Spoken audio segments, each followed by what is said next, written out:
Class 11th respiration in plants की पूरी NCERT की लाइन बाय लाइन आज हम इस वीडियो में देखने वाले हैं विथ माय नोट्स। जिन नोट्स के थ्रू आपको जो भी फ्लो चार्ट जो डायरेक्ट एनसीईआरटी से समझ नहीं आएगा वो भी मैं समझा दूंगी और बाद में एनसीईआरटी भी रीड करवा दूंगी। तो this video is enough for you what ever you are preparing for अपने नॉर्मल स्कूल एग्जाम्स हो गए या नीट के एग्जाम हो गया। इसके बाद क्वेश्चन प्रैक्टिस करके आप खुद देख लीजिएगा, आपके सारे क्वेश्चन सॉल्व हो जाएंगे। चलिए शुरू करते हैं। पढ़ाई में लगे अब सब इजी, अभी दीदी तैयारी हो ऐसी कि हो सक्सेस स्पीडी। तो सबसे पहले आपकी एनसीईआरटी मेंशन करती है कि सारे लिविंग ऑर्गेनिज्म को एनर्जी की जरूरत पड़ती है अपने डेली लाइफ की एक्टिविटीज को करने के लिए, कैरी आउट करने के लिए, जैसे कि एब्जॉर्प्शन हो गया, ट्रांसपोर्ट हो गया, मूवमेंट हो गया, रिप्रोडक्शन हो गया, ब्रीदिंग हो गया। सबके लिए तो आपको एनर्जी की जरूरत तो पड़ती ही पड़ती है। एनर्जी तो बेसिक रिक्वायरमेंट होती है ना। ये जो प्रोसेस ऑफ ब्रीदिंग होता है ना, बेसिकली ये होता है process of release of energy from food. नहीं समझ आया? फूड से क्या होता है, ब्रीदिंग के हेल्प से ये फूड जो है आपकी एनर्जी में कन्वर्ट होती है। यानी ये जो आप ब्रीदिंग करते हैं ना, यही फूड को आपकी एनर्जी में कन्वर्ट करता है, यही यहाँ लिखा हुआ है। नाउ जो भी एनर्जी आपकी लाइफ प्रोसेसेस को करने के लिए होती है, बेसिकली आपको जो एनर्जी मिलती है वो कैसे मिलती है? Oxidation of macromolecules that we call food. यानी कि फूड दैट इज मैक्रोमोलिक्यूल, बड़ा मॉलिक्यूल है, उसकी होती है ऑक्सीडेशन और फिर आपको एनर्जी मिलती है। Now what is this food? ये फूड हमें मिला कहां से, ये अभी जानते हैं। ये क्या होता है, बाय ग्रीन प्लांट्स हो गए और साइनोबैक्टीरिया जब फोटोसिंथेसिस करते हैं तो वो हमें फूड देते हैं दैट इज मैक्रोमोलिक्यूल, जिनका ऑक्सीडेशन करा के हम एनर्जी की प्राप्ति करते हैं। ठीक है, यहां पर bye the process of photosynthesis, किस तरीके से फोटोसिंथेसिस में यहां लाइट एनर्जी का ट्रैप होता है, फिर उसको कन्वर्ट होती है केमिकल एनर्जी के अंदर और फिर ये कार्बोहाइड्रेट्स जैसे ग्लूकोज, सुक्रोज, स्टार्च वगैरह के फॉर्म में स्टोर होती है, इन बॉन्ड्स के फॉर्म में स्टोर होती है और जब जरूरत होती है तो ये बॉन्ड तोड़ के ये यूज आउट कर सकते हैं हम लोग। ठीक है, यहां पर फोटोसिंथेसिस कहां होती है? फोटोसिंथेसिस उन्हीं सेल्स में होती है जिन सेल्स में क्लोरोप्लास्ट प्रेजेंट होता है। और ऑब्वियसली ये जो क्लोरोप्लास्ट होता है मोस्टली क्या देखा गया है कि सुपरफिशियल लेयर्स यानी ऊपरी सतह पे प्रेजेंट होते हैं ये क्लोरोप्लास्ट, और जहां क्लोरोप्लास्ट होगा वही ये फोटोसिंथेसिस होगी और ये ही फिर फोटोसिंथेसिस कैरी आउट करते हैं। तो इसीलिए जो ग्रीन प्लांट्स होते हैं हमारे, क्या बोला गया है कि आपको फूड कहां से मिलता है? ग्रीन प्लांट्स और साइनोबैक्टीरिया में से। लेकिन हियर इज द कैच कि जो ग्रीन प्लांट्स भी होते हैं ना, वो भी पूरे के पूरे यहां आपके फोटोसिंथेसिस नहीं करते हैं। उन्हीं पार्ट्स में, जिन पार्ट्स में आपका क्लोरोप्लास्ट प्रेजेंट होगा, उन्हीं पार्ट्स में यहां प्लांट्स भी फोटोसिंथेसिस करते हैं। जैसे कि यहां पर जो हमारा प्लांट होता है उसमें एक ग्रीन पार्ट होता है, एक नॉन ग्रीन पार्ट होता है। तो नॉन ग्रीन प्लांट पार्ट जहां क्लोरोप्लास्ट नहीं प्रेजेंट है तो वो फोटोसिंथेसिस नहीं करते हैं। इसीलिए इनको भी, जब इनको भी चाहिए होता है एनर्जी, तो कौन देता है? ग्रीन प्लांट वाले ही, जो ग्रीन प्लांट पार्ट्स होते हैं वही इन नॉन ग्रीन प्लांट पार्ट को भी हेल्प कर देते हैं। ठीक है, इसीलिए translocation to all non green plant part, यानी ग्रीन, जैसे मान लीजिए ये है हमारा कोई पौधा, इस पौधे पे इस वाली जगह पे क्या क्लोरोप्लास्ट प्रेजेंट है तो यहां फोटोसिंथेसिस होगी, मगर इस वाले जगह पे मान लीजिए क्लोरोप्लास्ट नहीं प्रेजेंट है तो फोटोसिंथेसिस नहीं होगी। तो ये क्या है? आपका नॉन ग्रीन प्लांट पार्ट है और ये क्या है? आपका ये ग्रीन प्लांट पार्ट है। तो क्योंकि यहां फोटोसिंथेसिस हुई है तो यहां तो आपका खाना बन गया, लेकिन यहां क्योंकि आपका खाना नीचे नहीं बना था तो उसके आपको क्या करना पड़ेगा? उसको आपको ट्रांसलोकेट करना पड़ता है। ठीक है, और इस तरीके से फिर यहां पर एक और चीज लिखी है कि एनिमल्स हेटेरोट्रॉफ्स होते हैं। ये प्लांट्स क्या होते हैं? ऑटोट्रॉफ्स, अपना खाना खुद बनाते हैं, और हेटेरोट्रॉफ्स हम लोग प्लांट्स के बाद जो एनिमल्स होते हैं वो हेटेरोट्रॉफ होते हैं, जो कि प्लांट्स को खा के अपना खाना का प्राप्ति करते हैं प्लांट्स से। तो यही लिखा है फूड एनिमल्स और नॉन ग्रीन प्लांट।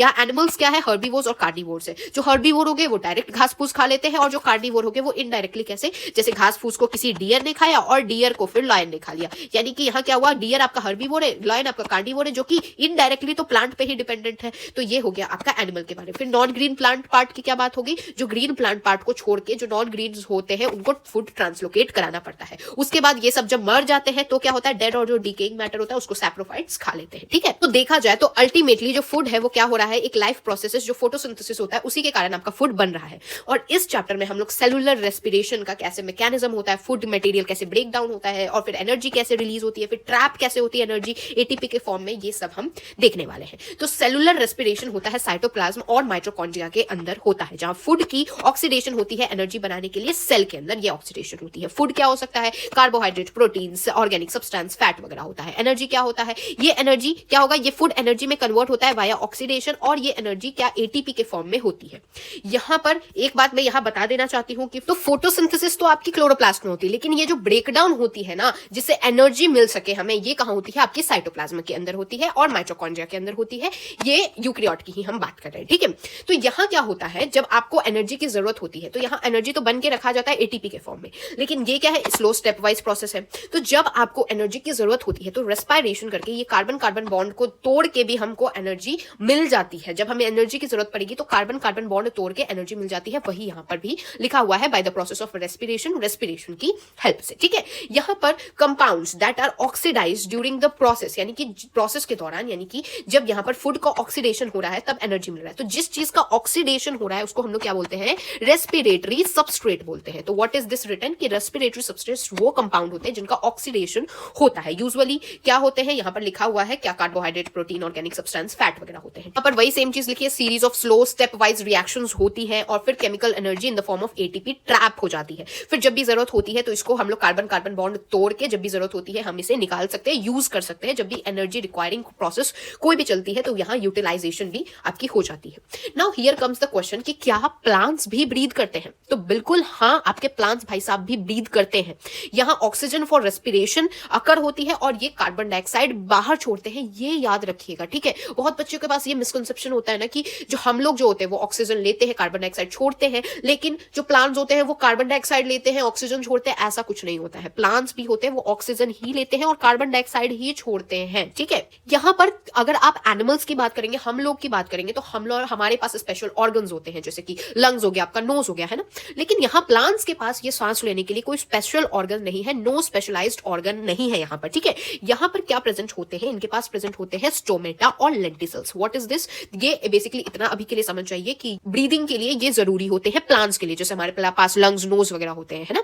सबसे पहले देयर आर सेवरल रीजंस क्यों प्लांट्स जो होते हैं ना उनके पास कोई स्पेशल रेस्पिरेटरी सिस्टम क्यों नहीं है। सबसे पहला रीजन, यहाँ पर जो प्लांट होते हैं ना वो आत्मनिर्भर हैं। वो क्या है? वो अपने ओन गैसियस एक्सचेंज की जो नीड्स है ना, हर पार्ट, प्लांट का हर पार्ट जो है ना वो अपनी ध्यान खुद रख सकता है। यानी कि अपना हर पार्ट का ना अपना अपना काम है, वो अपना काम खुद कर लेगा, उसको अलग से किसी ऑर्गन की जरूरत नहीं हुई है। इसलिए यहाँ पर बहुत ही कम ट्रांसपोर्ट ऑफ गैसेस की तो जरूरत ही नहीं पड़ती है। दूसरी बात, यहाँ पर उतनी डिमांड भी नहीं है, डिमांड भी उतनी ज्यादा नहीं है, इसलिए कोई स्पेशल ऑर्गन नहीं प्रेजेंट है। ठीक है, ऊपर से ये जो रूट्स, स्टेम्स, लीव्स होते हैं, ये जिनका जो रेस्पिरेशन का रेट होता है वो बहुत कम होता है एनिमल्स से। यानी कि हम लोग बहुत जल्दी जल्दी रेस्पायर करते हैं, जबकि ये जो रूट्स, स्टेम्स, लीव्स होते हैं ये उतना फास्ट रेट में रेस्पायर नहीं करते हैं।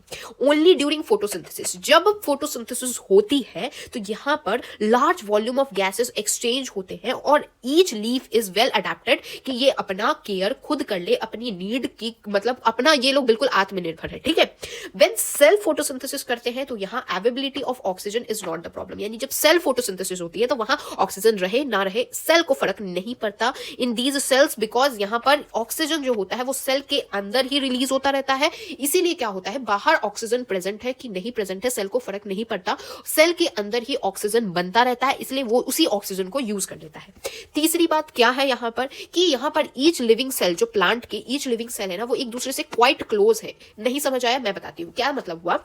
ये मान लीजिए एक प्लांट है, ये वाला पार्ट जो है ये क्या है, ये बाहरी के सरफेस पे है, यानी ये क्या कर रहा है, आपका रेस्पायर कर रहा है। ओके, नाउ इसके अंदर वाले जो है ना वो इसके क्वाइट क्लोज है, मतलब ये आगे वाला अगर रेस्पायर कर रहा है ना तो ये तुरंत ही पीछे वालों को भी दे देता है सामान, यानी आस पास में, बिल्कुल पास पास में है तो चीजें डिस्ट्रीब्यूट हो जाती है, कोई स्पेशल जगह की जरूरत नहीं होती है। जैसे थिक वुडी स्टेम्स, रूट्स वगैरह की अगर बात की जाए तो अगर आप स्टेम्स में देखेंगे तो जो लिविंग सेल्स होते हैं वो ऑर्गेनाइज होते हैं थिन लेयर्स में, बार्क के अंदर थिन लेयर्स में ऑर्गेनाइज होते हैं और इनके पास छोटी छोटी ओपनिंग्स होती है, that is called as lenticels. तो लेंटिसल्स यही है, वही दो चीजें इनके पास प्रेजेंट होती है, एक स्टोमेटा एक लेंटिसल्स। तो लेंटिसल यही है, इनके पास क्या होती है, छोटी छोटी थिन लेयर्स प्रेजेंट होती है और ओपनिंग को क्या कहते हैं, लेंटिसल कहते हैं। ठीक है, यहाँ पर cell in the interior are dead, interior की तरफ जो सेल होते हैं वो डेड होते हैं और सिर्फ मैकेनिकल सपोर्ट के लिए होते हैं। इसीलिए most of the cell of the plant होते हैं ना, यहाँ पर एटलीस्ट एक ना एक पार्ट तो एयर के कॉन्टैक्ट में होता है, यानी कि प्लांट पार्ट का कोई एक पार्ट, अगर इतना सा भी पार्ट एयर के कॉन्टैक्ट में है तो इसको भी मिल जाती है एयर। तो इस तरीके से कैसे चीजें चलती है। यहाँ पर loose packing of parenchyma cell, जो लीव्स में पैरेन्काइमा सेल्स होते हैं उन सबकी लूज पैकिंग होती है, जिससे कि यहाँ interconnected network of air spaces present होते हैं, जिससे इनको उतना फर्क नहीं पड़ता। तो ये तीन रीजन याद रखिएगा वाई यहाँ पर जो आपके प्लांट है इनको कोई रेस्पिरेटरी ऑर्गन्स की जरूरत नहीं पड़ती है। ठीक है, अब यहां पर आते हैं एक complete combustion of glucose. Combustion यानी ग्लूकोज को जला देना। जलाते कैसे हैं? ऑक्सीजन के प्रेजेंस में। तो जब ग्लूकोज का फॉर्मूला है C6H12O6, तो जब C6H12O6 को ऑक्सीजन के प्रेजेंस में यानी जला दिया जा रहा है तो हमें क्या मिलता है? कार्बन डाइऑक्साइड और H2O मिलता है, और साथ में मिलती है energy. Energy in the sense ये बेसिकली हीट के फॉर्म में आपको एनर्जी मिलती है। तो आप ग्लूकोज को जलाइएगा तो क्या मिलेगा आपको? कार्बन डाइऑक्साइड मिलेगा, वाटर मिलेगा, और आपको energy as a end product मिलने वाली है। Energy in the sense heat आपको मिलने वाली है इधर। ओके, तो अगर इसी तरीके से हीट के रूप में अगर एनर्जी खराब होती गई तो ये तो प्लांट्स के लिए घाटा हो जाएगा। तो अगर इस एनर्जी को इनको यूजफुल बनाना है सेल के लिए तो किसी तरीके से यूटिलाइज करेंगे कि रिक्वायरमेंट हो, उनको यूटिलाइज तो करना पड़ेगा, नहीं तो अगर ऐसे बर्बाद होने देंगे तो कैसे चलेगा। तो यही जो सेल है ना बेसिकली इसको इस तरीके से यूज करता है कि यहाँ हीट के रूप में चीजें बर्बाद ना हो जाए, रहे हमारे पास। द की इज कि यहाँ पर हमें ऑक्सीडाइज करना है ग्लूकोज को एक सिंगल स्टेप में नहीं बल्कि कुछ स्मॉल स्टेप्स में, कि क्या हुआ कि यहाँ पर एटीपी की आपकी सिंथेसिस हो। यही है हमारा एक्चुअली मकसद। ठीक है, जहां ऑक्सीजन हो या ना हो उससे फर्क नहीं पड़ता। इसका मतलब क्या हुआ? देखिए, ग्लूकोज अगर ऑक्सीजन प्रेजेंट हुआ तो होगी एरोबिक रेस्पिरेशन, अगर ऑक्सीजन प्रेजेंट नहीं हुआ तो होगी आपकी एनारोबिक रेस्पिरेशन, यानी ऑक्सीजन के एब्सेंस में हो जाएगी रेस्पिरेशन। तो यही लिखा है, अगर ऑक्सीजन प्रेजेंट हुआ या नहीं हुआ उससे फर्क नहीं पड़ता। प्रेजेंट हुआ तो एरोबिक, नहीं प्रेजेंट हुआ तो एनारोबिक हो जाता है। जहां पर कुछ ऑर्गेनिजम्स जो होते हैं वो फैकल्टेटिव एनारोब्स होते हैं, कुछ जो होते हैं वो होते हैं ऑब्लिगेट। यानी कि यहाँ पर फैकल्टेटिव ऑब्लिगेट क्या है ये मैं समझाऊंगी, बस अभी के लिए इतना समझ जाइए। किसी भी केस में अगर आप देखेंगे सारे लिविंग ऑर्गेनिज्म जो होते हैं वो एंजाइमेटिक जो मशीनरी होती है ये पार्शियली ऑक्सीडाइज करते हैं ग्लूकोज को बिना हेल्प ऑफ ऑक्सीजन से, जिससे कि आपके ग्लूकोज से पाइरोवेट एसिड बनता है and that process is glycolysis. नहीं समझ आया होगा, आई नो, फिर से मैं समझा रही हूं, ध्यान से सुनिए। देखिए, ऑक्सीजन प्रेजेंट हो या ना हो उससे फर्क नहीं पड़ता है। अगर ऑक्सीजन प्रेजेंट है तो वो हो जाता है आपका एरोबिक रेस्पिरेशन, अगर ऑक्सीजन आपका नहीं प्रेजेंट है तो होता है आपका एनारोबिक रेस्पिरेशन। लेकिन दोनों ही केस में आपका सबसे पहले होता है एक ग्लाइकोलाइसिस का प्रोसेस, और ये ग्लाइकोलाइसिस का प्रोसेस ऑक्सीजन वाला हो या ना हो दोनों के लिए कॉमन होता है। ठीक है, इस ग्लाइकोलाइसिस के प्रोसेस में ग्लूकोज से पाइरुविक एसिड की फॉर्मेशन होती है। ठीक है, अब ये कैसे होती है स्टेप वो वाइज मैं बताने वाली हूं, वो आपको टेंशन लेने की जरूरत नहीं है। अगर अभी भी वो वाली चीज समझ नहीं आई ना तो अभी फिर से समझ आ जाएगी। देखिए, एनर्जी को यूटिलाइज करने के लिए 4 स्टेप्स अभी हम पढ़ने वाले हैं और यही है पूरा चैप्टर हमारा।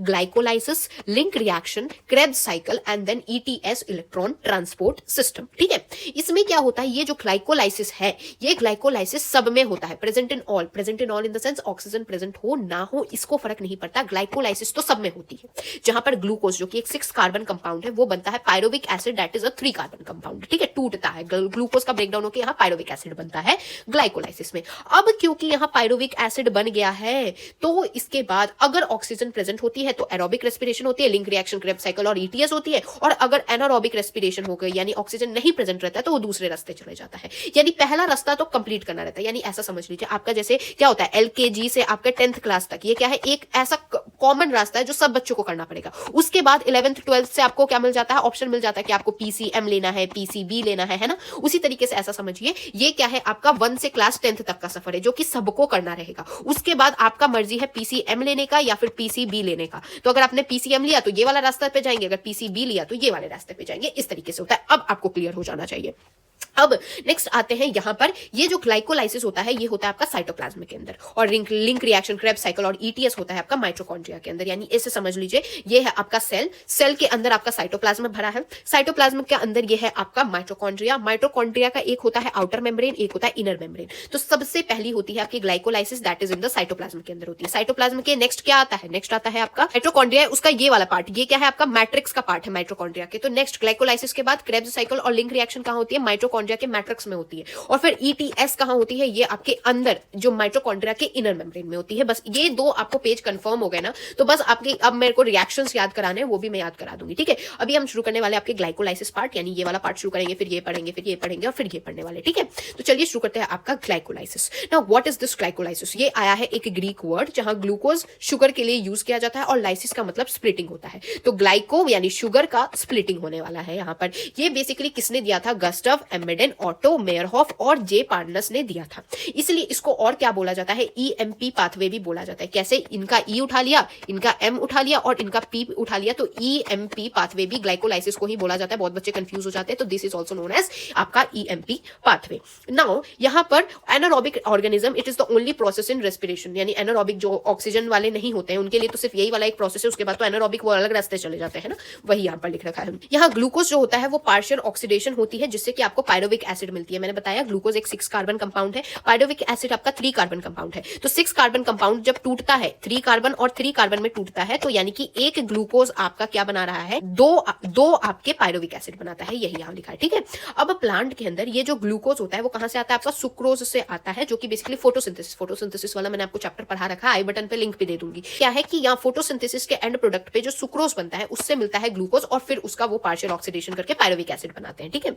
या फिर हो सकता है from the storage of carbohydrate, carbohydrate के स्टोरेज से भी जो आपको ग्लूकोज मिलता है उससे यहाँ पर पार्शियल ऑक्सीडेशन उस ग्लूकोज की होने वाली है। यहाँ पर क्या होता है, जो सुक्रोज होता है आपका, सुक्रोज जो है वो कन्वर्ट होता है ग्लूकोज और फ्रक्टोज के अंदर वाया इनवर्टेज एंजाइम। यहाँ पर जो ये दो मोनोसैकेराइड्स बने, अब ये ग्लाइकोलाइटिक पाथवे में एंटर करते हैं। तो ये जो सुक्रोज है वो क्या ग्लूकोज और फ्रक्टोज में इनवर्टेज एंजाइम की हेल्प से कन्वर्ट हो जाता है, ठीक है। ये क्या है, ये दो क्या है, ये मोनोसैकेराइड्स है। नाउ ये क्या होंगे, ये जो ग्लूकोज और फ्रक्टोज है, ये जो ग्लूकोज फ्रक्टोज बने ये क्या होते हैं, फॉस्फोरिलेट होते, किससे, हेक्सोकाइनेज एंजाइम की हेल्प से। नाउ ये जो ग्लूकोज होता है ये क्या बन जाता है, ग्लूकोज 6 फॉस्फेट बन जाता है, और फिर आइसोमराइज के हेल्प से क्या हो जाता है, फ्रक्टोज 6 फॉस्फेट बन जाता है, ठीक है। और ये फ्रक्टोज जो है वो डायरेक्टली एंटर यही करते हैं, यानी फिर से समझाती हूं, ग्लूकोज और फ्रक्टोज दो अलग अलग बने हैं। तो ग्लूकोज जो है वो क्या होता है, फॉस्फोरिलेट होता है हेक्सोकाइनेज की हेल्प से, ग्लूकोज 6 फॉस्फेट बनाता है और फिर फ्रक्टोज 6 फॉस्फेट बना लेता है। वही जो फ्रक्टोज है वो डायरेक्ट यहाँ फ्रक्टोज 6 फॉस्फेट बनाता है, यानी ग्लूकोज को फ्रक्टोज 6 फॉस्फेट में कन्वर्ट हुआ और फ्रक्टोज भी फ्रक्टोज 6 फॉस्फेट में आपका कन्वर्ट हो गया है। तो अगर आपको यहां देखना है तो आप ध्यान से देख सकते हैं, ग्लूकोज जो है वो ग्लूकोज 6 फॉस्फेट में कन्वर्ट हो रहा है and then goes to fructose 6 phosphate में कन्वर्ट हो रहा है। यहां तक आपका समझ आ गया क्या प्रोसेस चल रही है। नाउ यहां पर फिर आगे के जो स्टेप्स होंगे ग्लूकोज और फ्रक्टोज के लिए, दोनों के लिए सेम ही होने वाले हैं, ठीक है।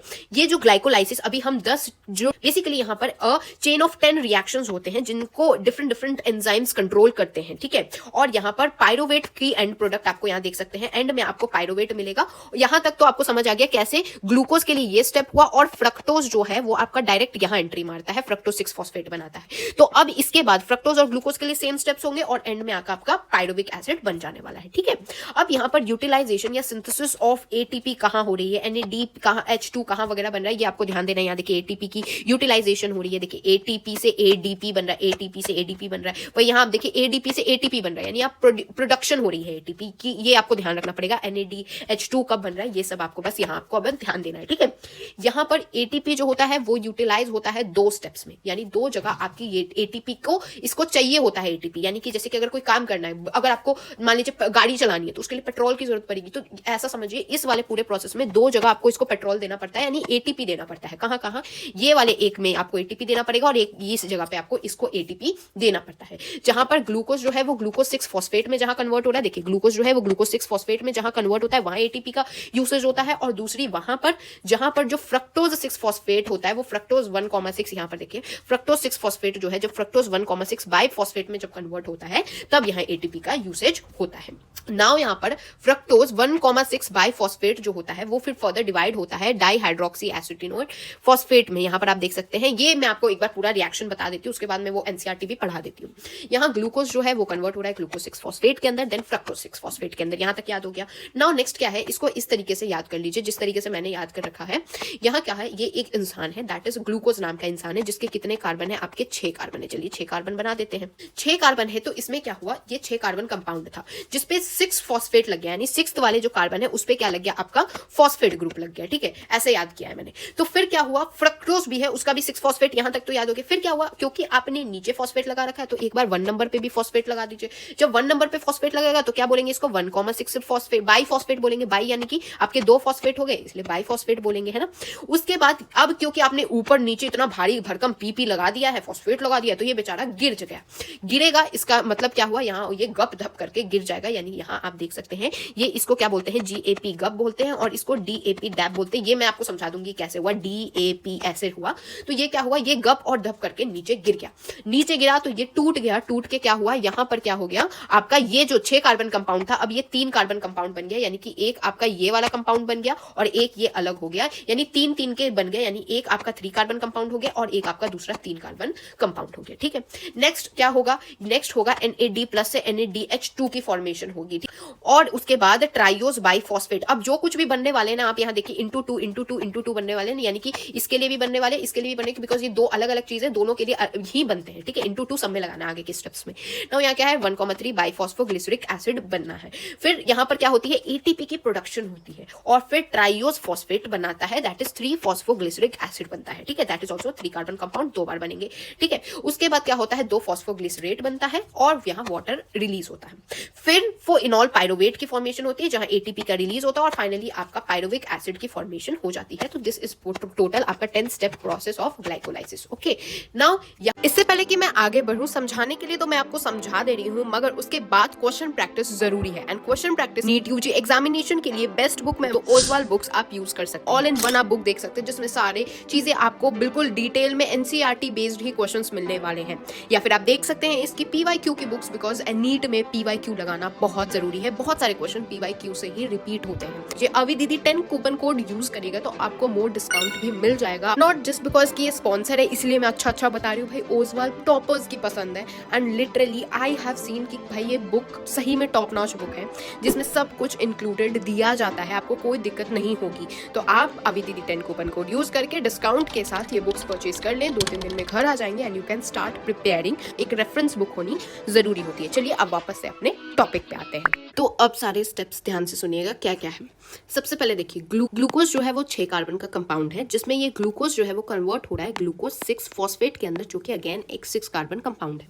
जहां पर जब ये ग्लूकोज इसमें कन्वर्ट हो रहा है तो यहाँ ATP जो है वो ADP में बन रहा है, यानी ATP का यूटिलाइजेशन हो रहा है, यूज हो रहा है। ठीक है, नाउ यहाँ जो ग्लूकोज 6 फॉस्फेट है वो एक 6 कार्बन कंपाउंड है। अब ये कन्वर्ट होता है किसके अंदर, फ्रक्टोज 6 फॉस्फेट के अंदर, यानी ग्लूकोज से यहाँ पर देखिए फ्रक्टोज में जा रहा है, यानी आइसोमेरेज की हेल्प से। ये एंजाइम का नाम याद रखिएगा, what is this enzyme, this enzyme is isomerase enzyme. Okay, now fructose 6 phosphate जो है, जो कि एक 6 कार्बन कंपाउंड है, ये अब होता है फ्रक्टोज 1,6 बाइफॉस्फेट के अंदर कन्वर्ट, जो अगेन एक 6 कार्बन कंपाउंड है। ये कार्बन याद रखिए, चलिए कार्बन एंड में बताती हूँ, अभी के लिए बस इतना समझिए। ग्लूकोज से ग्लूकोज 6 फॉस्फेट में कन्वर्ट हुआ, देन फ्रक्टोज 6 फॉस्फेट में कन्वर्ट हुआ, देन फ्रक्टोज 1,6 बाइफॉस्फेट में कन्वर्ट हुआ। ये जो भी मैं नाम बोल रही हूँ, प्लीज इसको एक सुर में याद करने की कोशिश करिए। बहुत लोग ऐसा ट्रिक बताते हैं कि समवन ऐसे वो कहीं गया, उसने ये देखा, उसने ये किया, ये सारी ट्रिक्स एग्जाम्स में याद नहीं रहती हैं। जस्ट रिमेंबर कि क्या नाम है, नाम कोई रॉकेट साइंस नहीं है नाम में। देखिए ग्लूकोज 6 फॉस्फेट है, फ्रक्टोज 6 फॉस्फेट है, ग्लूकोज 1,6 बाइफॉस्फेट बन गया। ठीक है, अब देखिए इसमें कन्वर्ट होने के लिए कौन सा एंजाइम का यूज हुआ है, फॉस्फोफ्रक्टोकाइनेज का यूज हुआ है।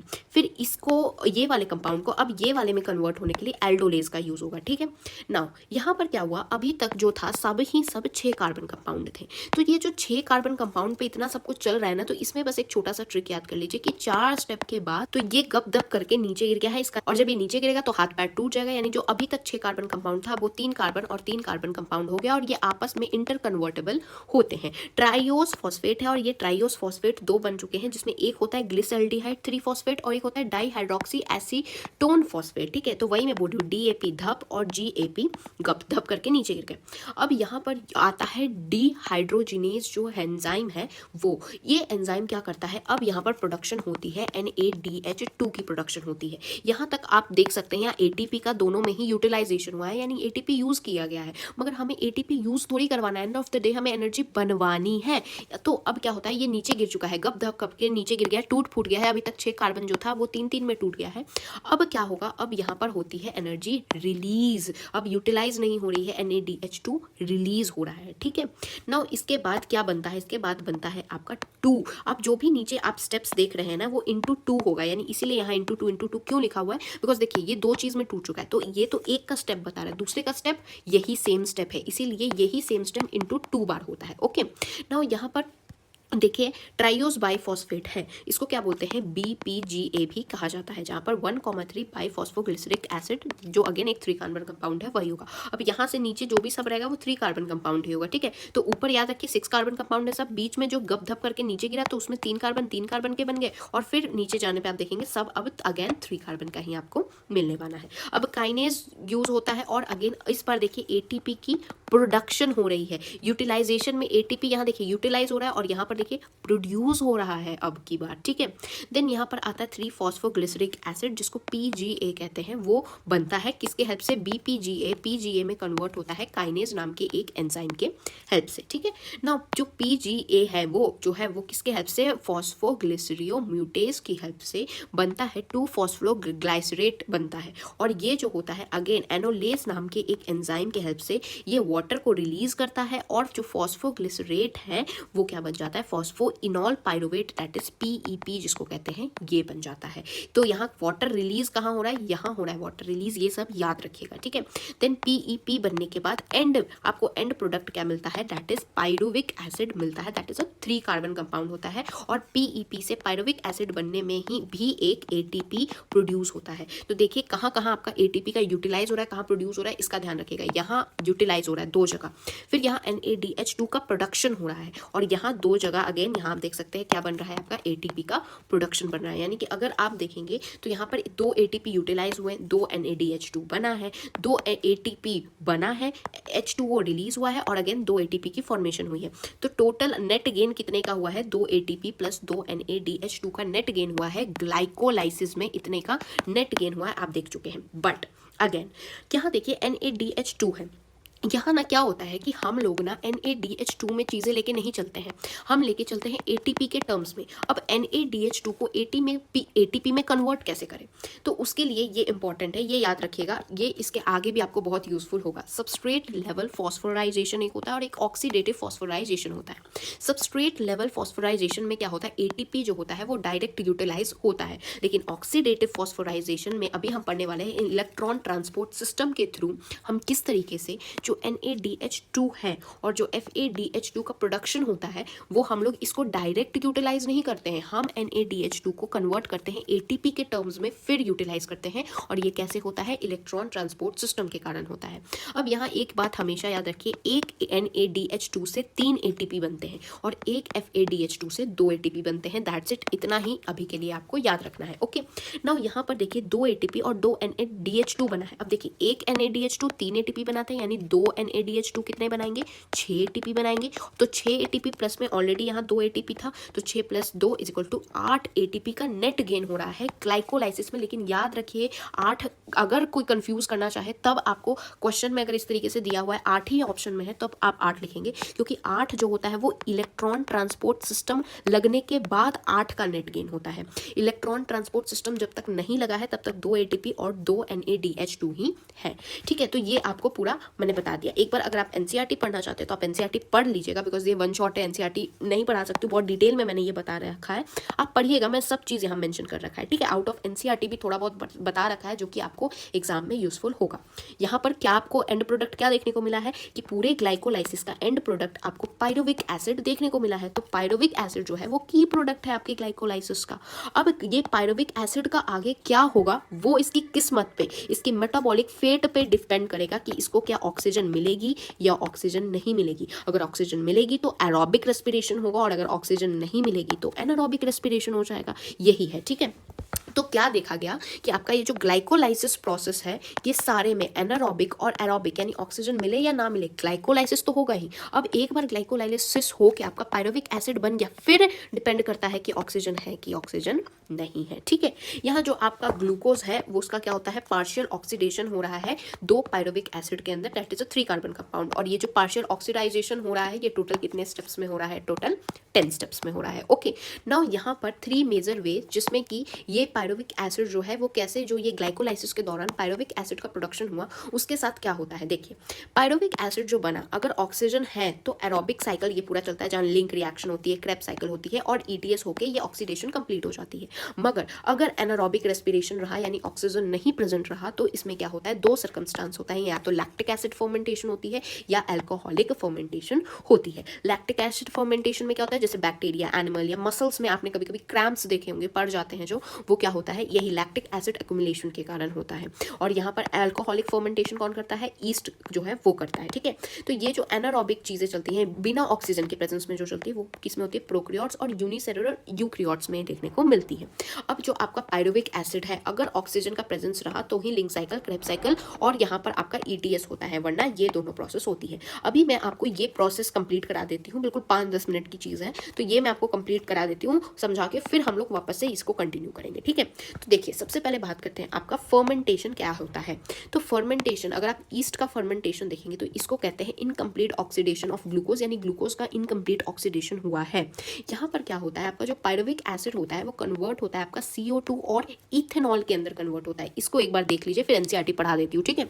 देखिए जो आपका 2 पायरुविक एसिड बना वो जो होता है, अगर यहाँ इथेनॉल और CO2 के अंदर कन्वर्ट हो रहा है, इसका मतलब यहाँ क्या हो रहा है, फर्मेंटेशन बेसिकली हो रहा है। और इसमें कैटलिस्ट का क्या काम करते हैं, पायरुविक एसिड डीकार्बोक्सिलेज और अल्कोहल जो है डीहाइड्रोजिनेज होता है, वो कैटलिस्ट का काम करते हैं। जहाँ पर NaDH2 से NAD+ यानी NaDH2 का यूटिलाइजेशन होता है, वैसे ही पायरुविक एसिड लैक्टिक एसिड में कैसे कन्वर्ट होते हैं, लैक्टेट डीहाइड्रोजिनेज के कारण कन्वर्ट होते हैं।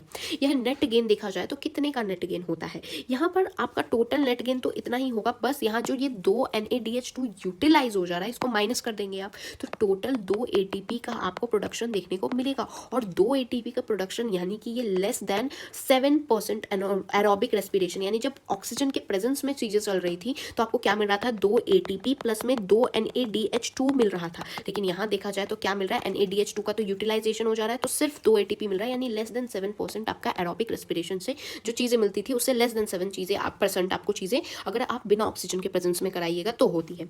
और ये हजार्डस भी होती है, जैसे अगर ईस्ट होता है, अगर ये 13% से ज्यादा के कंसंट्रेशन में चली जाती है तो ईस्ट भी बेचारा मर जाता है। तो ये हो गया आपका क्या है, फर्मेंटेशन के बारे में। तो यही यहाँ पर लिखा हुआ है लैक्टेट डीहाइड्रोजिनेज के कारण कैसे कैसे होता है, तो यही ये सब चीजें सेम यहाँ लिखी हुई है, ठीक है। तो आप ये स्क्रीनशॉट भी ले सकते हैं, वैसे नोट्स आपको मेरे टेलीग्राम पे मिल ही जाएंगे, ठीक है।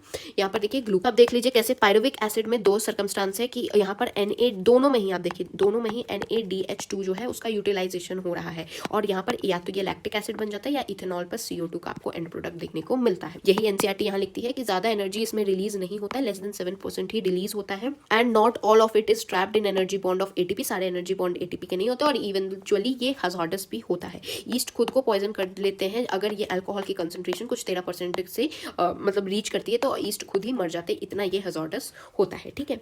यहाँ पर प्रोसेस बाय विच और जो ऑर्गेनिज्म होते हैं वो कैरी आउट कर सकते हैं कंप्लीट ऑक्सीडेशन ग्लूकोज का, जहाँ पर large number of ATP molecule synthesise हो, उसके लिए आपको क्या चाहिए होती है, ऑक्सीजन की रिक्वायरमेंट चाहिए होती है। इसलिए यूकैरियोट्स में आपको क्या एरोबिक रेस्पिरेशन देखने को मिलेगा, ना कि एनारोबिक रेस्पिरेशन देखने को मिलेगा। एरोबिक रेस्पिरेशन के प्रोसेस से क्या होता है, यहाँ पर ऑक्सीजन के प्रेजेंस में चीजें चलती हैं, तो यहाँ पर मोस्ट कॉमन आपको हायर ऑर्गेनिज्म में यही देखने को मिलेगा। इसमें CO2 वाटर और बहुत सारी एनर्जी रिलीज होती है अगर आप ऑक्सीजन के प्रेजेंस में प्रोसेस कराते हैं। तो अब शुरू करने वाले हैं हम एरोबिक रेस्पिरेशन कैसे होता है ऑक्सीजन के प्रेजेंस में, जो कि माइटोकॉन्ड्रिया के अंदर ही होता है। ये जो कंप्लीट ऑक्सीडाइजेशन होता है पायरुवेट का, वो एक स्टेप वाइज होता है, जहां पर सारे हाइड्रोजन एटम्स का रिमूवल होता है और 3 CO2 बच जाते हैं, और ये पास होता है इलेक्ट्रॉन जो होता है वो एक हाइड्रोजन एटम्स वगैरह के अंदर कैसे सिंथेसिस होता है ATP का, यही सब अभी हम एरोबिक रेस्पिरेशन में पढ़ने वाले। तो एक बार मैं फ्लो चार्ट आपको दिखा देती हूँ कि जो आपका ग्लाइकोलाइसिस हुआ था, एक 10 स्टेप प्रोसेस हुआ था, जिसमें आपका जो ग्लूकोज था वो किसके अंदर कन्वर्ट हुआ था, पायरुविक एसिड में, जो कि एक 3 कार्बन कंपाउंड है। अब ऑक्सीजन जब प्रेजेंट होता है तो ये प्रोसेसेस चलेंगी, और अगर ऑक्सीजन नहीं प्रेजेंट होता है तो ये दोनों प्रोसेसेस मैंने आपको बता दी है। अभी हम देख रहे हैं कि किस तरीके से ऑक्सीजन के प्रेजेंस में आपका लिंक रिएक्शन, क्रेब्स साइकिल और ETS होने वाला है, ठीक है। देखिए ये आपकी एनसीईआरटी है, ठीक है, मैं आपको एनसीईआरटी भी पढ़ा दूंगी, बट उससे पहले ध्यान से आप मेरे नोट्स से पढ़ लीजिए, बिकॉज ऑब्वियसली यहाँ पर आपको डायरेक्ट एनसीईआरटी पढ़ाने से आपको कंफ्यूजन हो सकती है, तो फिर मैं एनसीईआरटी ऐसे भी पढ़ा दूंगी। देखिए क्या होता है, एक आती है बीच में लिंक रिएक्शन। लिंक रिएक्शन जो होती है वो ग्लाइकोलाइसिस और क्रेब्स साइकिल को जोड़ने का एक लिंक होता है, इसलिए कहते हैं इसको लिंक रिएक्शन। अब जो आपका पायरुविक एसिड था ना, जो आपका ग्लाइकोलाइसिस से पायरुविक एसिड बना, वो क्या होता है, को एंजाइम ए के साथ रिएक्ट करता है और यहाँ पर प्रोडक्शन होती है आपकी NADH2 की। ठीक है, यहाँ पर यूज होता है कौन सा एंजाइम, पायरुवेट डिहाइड्रोजिनेज एंजाइम, और Mg+2 का यूज होता है ये करवाने में प्रोसेस। ठीक है, अब ये जो पायरुविक एसिड है जो कि 3 कार्बन कंपाउंड है, ये किस में कन्वर्ट हो जाता है, एसिटाइल को एंजाइम ए में कन्वर्ट हो जाता है जो कि एक 2 कार्बन कंपाउंड होता है। और क्या रिलीज होता है, कार्बन डाइऑक्साइड रिलीज होता है। याद करने के लिए हमेशा याद रखिए 3 से 2 में कन्वर्ट हो रहा है, यानी एक कार्बन ये कहीं फेंक दे रहा है क्या, हाँ जी, कैसे फेंक दे रहा है, ये कार्बन डाइऑक्साइड बना के एक कार्बन तो यहाँ बर्बाद कर दे रहा है, इसीलिए यहाँ पर 2 ही कार्बन बचते हैं। तो पायरुविक एसिड कोएंजाइम ए के साथ रिएक्ट करके क्या बनाता है, एसिटाइल कोएंजाइम ए और कार्बन डाइऑक्साइड को रिलीज करता है।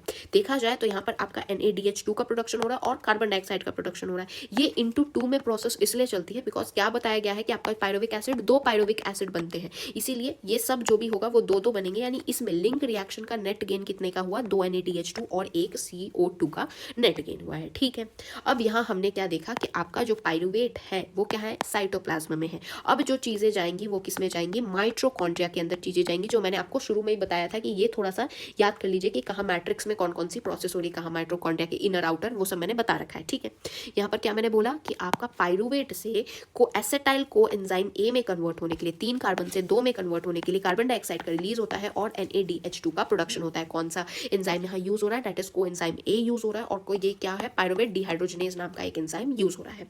ये क्या था, आपका लिंक रिएक्शन था। ठीक है, अब यहाँ बन गया है एसिटाइल को एंजाइम ए। ये क्या करता है, ऑक्जेलो एसिटिक एसिड जो है, जो कि एक 4 कार्बन कंपाउंड है, उसके साथ रिएक्ट करता है और 4 + 2 कितना हो गया आपका, 6 कार्बन कंपाउंड, दैट इज एक सिट्रिक एसिड नाम का कंपाउंड बनाता है।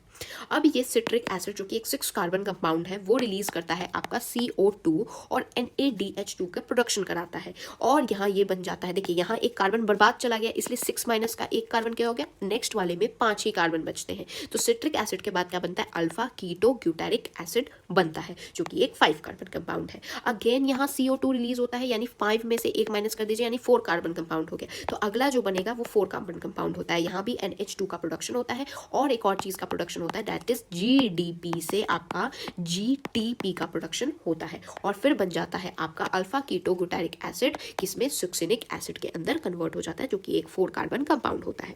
अब यहाँ पर ये जो सक्सिनिक एसिड है वो FADH से FADH2 में कन्वर्ट करके ये क्या होता है आपका मैलिक एसिड, जो कि अगेन एक 4 कार्बन कंपाउंड है, उसी में होता है। और malic acid end of the day क्या ऑक्सिलो एसिटिक एसिड में कन्वर्ट हो जाता है, दैट इज कैसे, NADH2 को रिलीज करके, यानी NADH2 का प्रोडक्शन करा रहा है। तो इसी को कहते हैं हम लोग व्हाट, क्रेब्स साइकिल या सिट्रिक एसिड साइकिल या TCA साइकिल कहते हैं, जो कि हेंस क्रेब ने दिया था। ठीक है, तो ये आपकी NCERT मेंशन करती है बिल्कुल।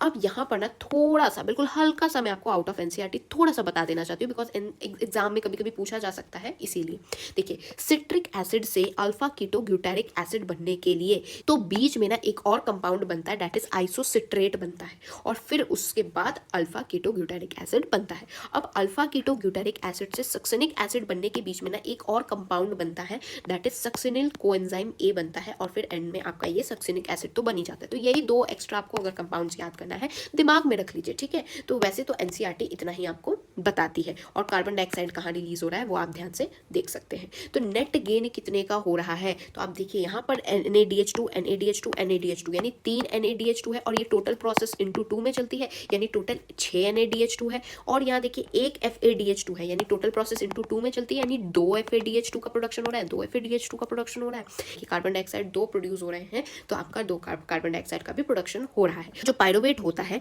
फॉर्म बाय जो ग्लाइकोलाइटिक जो कैटाबॉलिज्म वगैरह होता है कार्बोहाइड्रेट का, इन साइटोसोल जो होता है वो पायरुवेट फॉर्म होता है। उसके बाद वो कहाँ एंटर करता है, माइटोकॉन्ड्रियल मैट्रिक्स के अंदर एंटर करता है, और क्या होता है उसका ऑक्सीडेटिव डीकार्बोक्सिलेशन होता है, और पायरुविक डिहाइड्रोजिनेज की हेल्प से ये कैटालाइज करता है। बेसिकली ये मैंने बता रखा है कि पायरुविक डिहाइड्रोजिनेज की हेल्प से ये होता है, यही तो यहाँ पर मैंने प्रोसेस बता रखा है, यही सेम पायरुवेट डिहाइड्रोजिनेज की हेल्प से। ठीक है, और यहाँ पर फिर क्या होती है, क्रेब्स साइकिल शुरू होती है, यानी लिंक रिएक्शन के बाद आपकी क्रेब्स साइकिल शुरू होती है, जिसको क्या बोलते हैं, try carboxylic acid cycle TAC भी कहते हैं, जो कि जिसको क्रेब्स साइकिल साइकिल भी कहा जाता है। किसने बोला था? हैंस क्रेब ने पहले इसको बताया था। तो अभी देखते हैं ट्राई कार्बोक्सिलिक एसिड साइकिल क्या होता है। तो इसमें क्या होता है, एक ये कैसे शुरू होता है, ये कंडेंसेशन होता है एसिटाइल ग्रुप का विथ OAA यानी आपका ऑक्सिलो एसिटिक एसिड के साथ, जिससे क्या होता है आपका सिट्रिक एसिड बनता है। इसमें क्या होता है, कौन सा एंजाइम वगैरह होता है वो मैंने आपको फ्लो चार्ट में बता रखा है। फिर आगे क्या बनता है, सिट्रिक एसिड से यहाँ पर ये आइसोमराइज हो जाता है आइसोसिट्रेट के अंदर और फिर अल्फा कीटोग्लूटारिक एसिड बनता है। यही तो यहाँ लिखा हुआ है।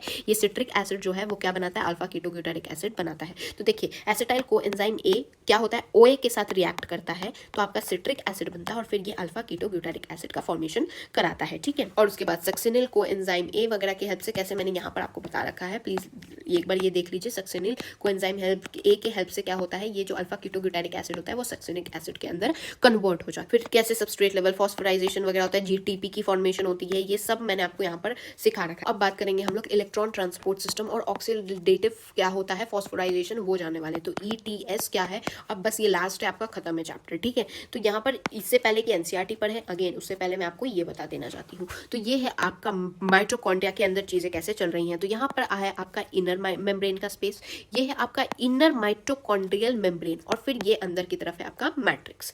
अब यहाँ पर ये जो पहला आप देख रहे हैं what is this, this is complex 1 और फिर ये वाला जो आप देख रहे हैं what is this, this is complex 2 और इसके बीच में क्या होता है, कॉम्प्लेक्स 3 होता है। अब यहाँ पर जो कॉम्प्लेक्स 1 होता है इसमें होती है NADH2 जो है उससे NAD+ बन रहा है यानी NADH2 का यूटिलाइजेशन होता है और यहाँ पर जब ये यूटिलाइज होता है तो इसमें से 2H+ निकल के इनर मेम्ब्रेन के स्पेस में चले जाते हैं। और खुद सोचिए अगर पॉजिटिव निकल के इधर इनर मेम्ब्रेन के स्पेस में आ गए तो जो नेगेटिव वाले बचे होंगे वो क्या हो जाएंगे, यहाँ अंदर जाते हैं। तो देखिए 2 इलेक्ट्रॉन्स अंदर जाते हैं तो यहाँ पर FMN आता है एंड देन FES आता है एंड देन इलेक्ट्रॉन्स इस तरीके से ट्रैवल करते हैं आगे। वैसे ही यहाँ जो कॉम्प्लेक्स 2 है उसमें क्या होता है, सक्सिनेट से फ्यूमेरेट होता है एंड देन यहाँ पर जो है नेक्स्ट क्या बनता है, FAD होता है एंड देन FES होता है और अगेन ये फिर बाहर निकलते हैं किसके, दोनों ही ये वाले कॉम्प्लेक्स की चीजें और ये वाली कॉम्प्लेक्स की चीजें यानी इलेक्ट्रॉन जो होती है वो अब किस में एंटर करने जा रही है, कॉम्प्लेक्स 3 में एंटर करने जा रही है। UQ जिसको यूबिक्विनॉन कहते हैं वो बनता है एंड देन UQH2 होता है और यहाँ पर भी वही सेम होके फिर ये अंदर एंट्री लेते हैं। फिर इसमें एंट्री लेने पे एक आता है CYTB देन फीज आता है देन CYTC1 आता है।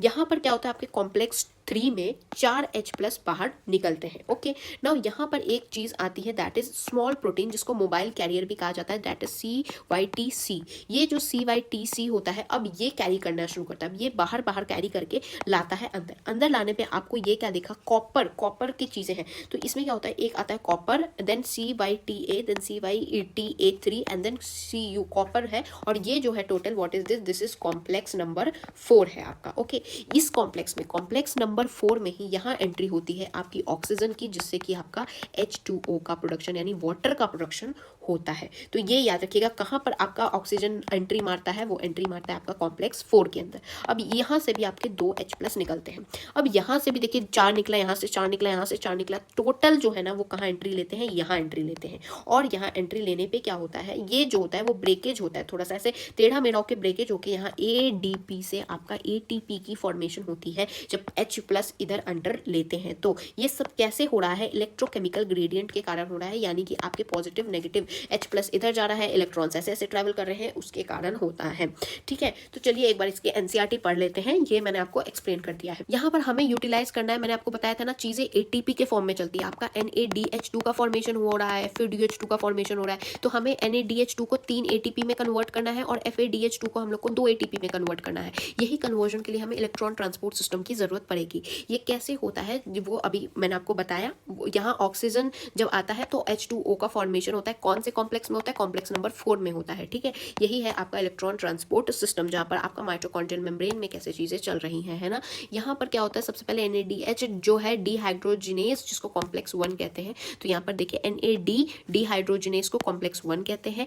फिर यहाँ पर आप देख लीजिए सबका साइटोक्रोम BC को आप क्या बोलते हैं, कॉम्प्लेक्स 3 बोलते हैं। सक्सिनेट डिहाइड्रोजिनेज को कॉम्प्लेक्स 2 बोलते हैं और साइटोक्रोम C ऑक्सीडेज को कॉम्प्लेक्स 4 बोलते हैं। ठीक है नाउ यहाँ पर यूबिक्विनॉन जो है वो किस तरीके से होता है वो भी मैंने आपको बता दिया। यूबिक्विनोन ऐसे डिनोटेड है वो मैं बता चुकी हूँ। देन कैसे साइटोक्रोम बी, C1, C2 ये सारा आपको प्रोसेस मैंने बता दिया है। कैसे कॉपर सेंटर्स, 2 कॉपर सेंटर आपको कहाँ मिलते हैं, यहाँ मिलते हैं, एक यहाँ आपको 2 कॉपर सेंटर देखने को मिलता है। यहाँ पर ऑक्सीजन का प्रेजेंस जरूरी है क्योंकि ये ऑक्सीजन जो एक तरीके से फाइनल हाइड्रोजन के एक्सेप्टर के रूप में काम करता है, ठीक है। उसके बाद ना एक्चुअली एक कॉम्प्लेक्स 5 भी होता है, लेकिन ये फोटोसिंथेसिस वाले चैप्टर में ज्यादा आपको समझ आएगा, तो ये आप ऐसे भी मैंने पढ़ा रखा है, बटन पे आपको लिंक भी मिल जाने वाला है। ये आपका डायग्रामेटिक रिप्रेजेंटेशन कैसे एटीपी की सिंथेसिस हो रही है आपके माइटोकॉन्ड्रिया के अंदर, ये फोटोसिंथेसिस वाले चैप्टर में आपको और समझ आ जाएगा, ठीक है। तो अब लास्ट टॉपिक आता है आपका ये रेस्पिरेटरी बैलेंस शीट क्या होती है। ये बेसिकली बैलेंस शीट ये है कि इतने देर से हम लोग ये प्रोड्यूस करा रहे हैं, वो यूटिलाइज करा रहे हैं, एक शीट बना लेते हैं, एक पूरा खर्चा कितना हुआ वो देख लेते हैं, ठीक है। तो यह कैलकुलेशन के लिए कि नेट गेन कितना हो रहा है, कैसे ऑक्सीडाइज वगैरह हो रहा है, ये देखते हैं। ये रियलिटी देखा जाए ना तो ये सिर्फ थियोरेटिकल से, ये कैसे वो आगे देखते हैं। ये देर बेसिकली क्या बोल रहा है ये कि जो रेस्पिरेटरी बैलेंस शीट है ना, आइडियली अगर हम देखें, यानी कि अगर कुछ गड़बड़ी नहीं है तो क्या है, एक ग्लूकोज है तो एनारोबिक और एरोबिक में देखा जाए तो एनारोबिक में क्या होता है, पार्शियल ब्रेकडाउन होता है, एरोबिक में क्या होता है, कंप्लीट ब्रेकडाउन होता है। एनारोबिक में 2 एटीपी की प्रोडक्शन होती है, लेकिन एरोबिक में 38 एटीपी की प्रोडक्शन होती है।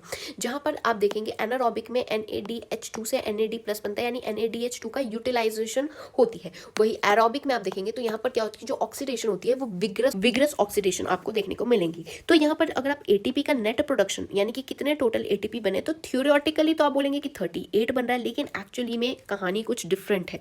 क्यों? क्योंकि यहाँ पर ना हम जो एजम्पशंस लेके चलते हैं ना, वो सारे लिविंग सिस्टम के लिए वैलिड नहीं होता है। कैसे वैलिड नहीं होता है, ये एनसीईआरटी में आगे बढ़ाती हूँ। देखिए एम्फीबॉलिक पाथवे क्या होता है, ग्लूकोज जो होता है ना वो फेवर्ड सबस्ट्रेट फॉर रेस्पिरेशन, यानी रेस्पिरेशन के लिए ग्लूकोज फेवर्ड है, मतलब कि रेस्पिरेशन करवाना है तो ग्लूकोज ले आओ भाई, मैं रेस्पिरेशन करवा दूंगा, ठीक है।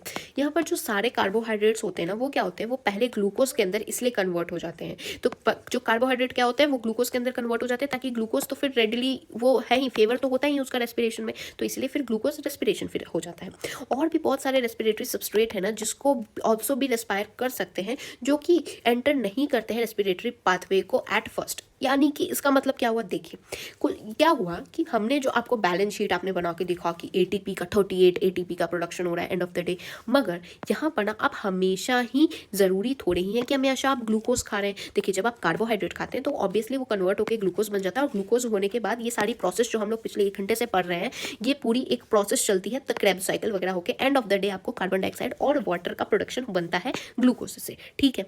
पर आप हमेशा कार्बोहाइड्रेट तो खा नहीं रहे हैं, आप फैट्स भी खा रहे हैं, प्रोटीन भी खा रहे हैं।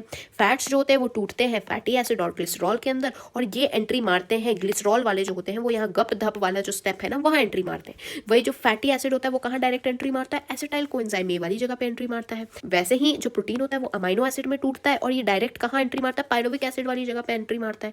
यानी जो ये अगर आप फैट्स के लिए देखेंगे तो इतना प्रोसेस तो हुआ ही नहीं, या फिर अगर फैटी एसिड वाला केस में देखेंगे तो इतना पूरा प्रोसेस तो हुआ ही नहीं, ये तो डायरेक्ट ही यहाँ एंट्री मारा है। यानी फैट्स या प्रोटीन खाने से यहाँ बैलेंस शीट डिस्टर्ब हो जाती है, यही यहाँ पर लिखा हुआ है। और दूसरा ये भी इंपॉर्टेंट है कि जो आपका रेस्पिरेशन होता है इनमें एनाबॉलिज्म भी होती है, कैटाबॉलिज्म भी होती है। यानी एनाबॉलिज्म कैटाबॉलिज्म का मतलब क्या है, ट्रिक से याद रखिए, कैट जो है वो चीजें तोड़फोड़ कर देती है, यानी अगर कोई मॉलिक्यूल है तो वो छोटे छोटे मॉलिक्यूल्स में टूटते हैं, और एनाबॉलिज्म का मतलब क्या है, वो छोटे छोटे मॉलिक्यूल्स जो है वो जुड़ के बड़ा मॉलिक्यूल बनाते हैं।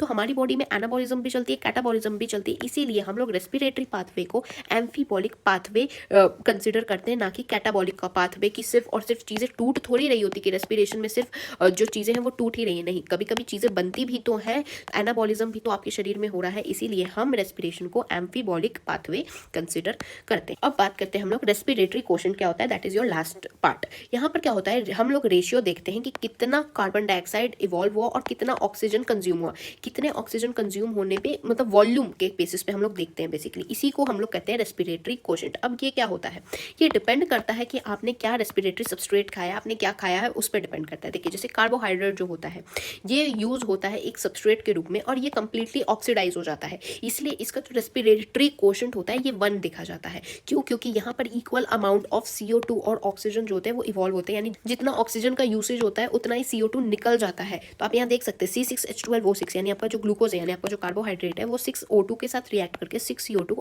6H2 और एनर्जी बना रहा है।